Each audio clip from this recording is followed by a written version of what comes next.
Assalamualaikum warahmatullahi wabarakatuh. Kami dari kelompok 12 akan mempresentasikan hasil diskusi dari kelompok kami, yaitu analisis sumber dan penggunaan data. Pengertian aliran dana.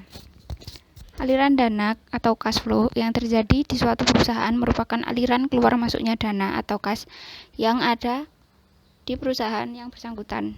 Dana yang masuk ke dalam perusahaan merupakan dana yang berasal dari sumber dana perusahaan.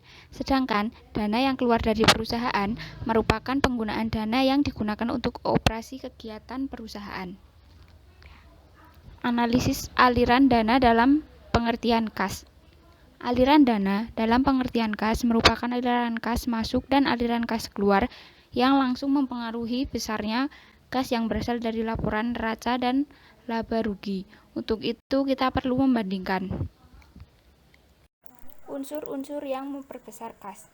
1. Berkurangnya unsur-unsur aktiva lancar seperti kas. 2. Berkurangnya aktiva tetap.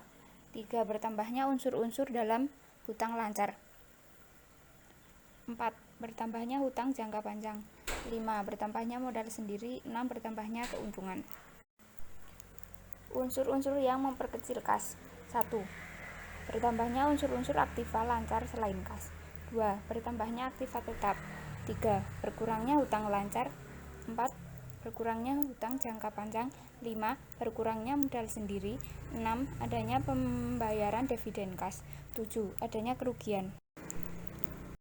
Langkah-langkah analisis laporan sumber dan penggunaan kas. 1. Membandingkan pos-pos yang ada pada dua titik keadaan neraca untuk menyusun perubahan-perubahan yang terjadi. 2. Klasifikasikan unsur-unsur dari laporan neraca yang memperbesar kas. Ketiga, mengklasifikasikan unsur-unsur dari laporan neraca yang memperkecil kas. Yang keempat, mengklasifikasikan unsur-unsur dari laporan laba rugi yang menyebabkan kenaikan kas atau penurunan kas. Yang kelima, menggabungkan semua informasi yang memperbesar dan memperkecil kas tersebut dari atas ke dalam laporan sumber dana dan penggunaan kas. Yang terakhir, membuat analisis aliran kas mengenai sumber dan penggunaan kas. Analisis aliran dana dalam pengertian modal kerja. Analisis sumber dana dan penggunaan dana dalam pengertian modal kerja merupakan analisis mengenai aliran dana yang memperbesar modal kerja dan memperkecil modal kerja. Modal kerja di perusahaan adalah pos-pos atau unsur-unsur yang ada dalam aktiva lancar dan hutang lancar. Ada dua konsep dalam modal kerja. Yang pertama adalah modal kerja kuantitatif, yaitu modal kerja yang dihitung dari keseluruhan jumlah aktiva lancar. Yang kedua, modal kerja kualitatif, yaitu kelebihan aktiva lancar di atas hutang lancar. Sumber-sumber modal kerja. Perubahan unsur-unsur dari laporan neraca dan laporan laba rugi yang merupakan penggunaan modal kerja menyebabkan modal kerja perusahaan bertambah. Unsur-unsur tersebut meliputi 1. Berkurangnya aktiva tetap. Yang kedua, bertambahnya hutang jangka panjang. Yang ketiga, bertambahnya modal sendiri. Dan yang keempat, bertambahnya keuntungan dari operasi perusahaan. Penggunaan modal kerja. Perubahan unsur-unsur dari laporan neraca dan laporan laba rugi yang merupakan penggunaan modal kerja menyebabkan modal kerja perusahaan berkurang. Unsur-unsur tersebut meliputi yang pertama, bertambahnya aktiva tetap. Yang kedua, berkurangnya hutang jangka panjang. Yang ketiga, berkurangnya modal sendiri.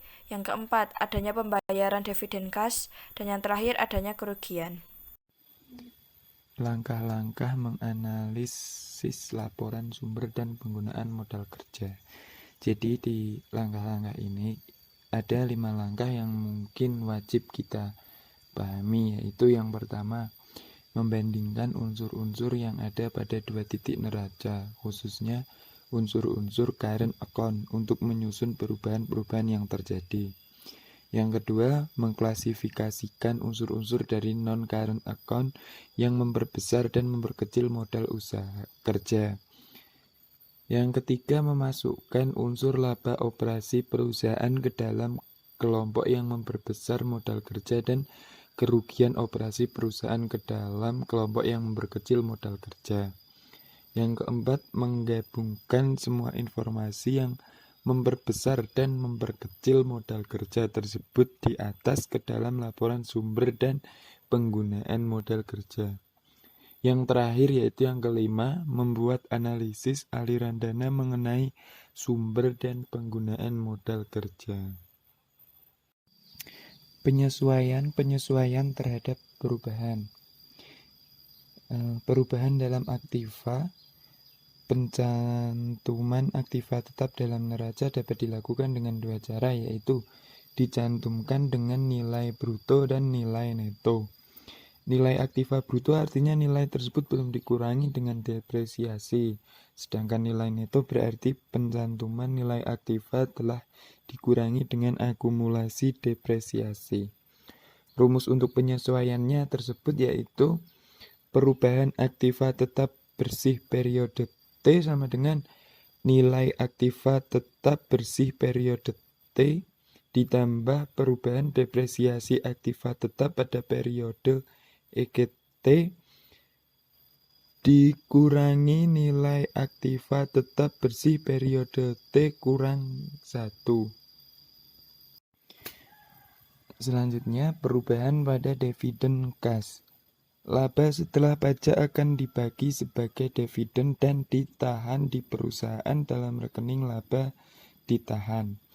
Kenaikan laba ditahan menunjukkan adanya laba perusahaan tahun berjalan yang tidak dibagi. Sedangkan penurunan laba ditahan menunjukkan adanya penggunaan laba tersebut. Jadi untuk rumus mencari besarnya dividen kas yaitu sebagai berikut. Dividen yang dibayarkan pada periode T sama dengan laba setelah pajak periode T dikurangi laba ditahan periode T ditambah laba ditahan periode T dikurangi 1. Thank you. Do you have any question? Jika kalian punya pertanyaan, silahkan ditanyakan pada sesi diskusi. Sekian pemaparan dari kami. Terima kasih.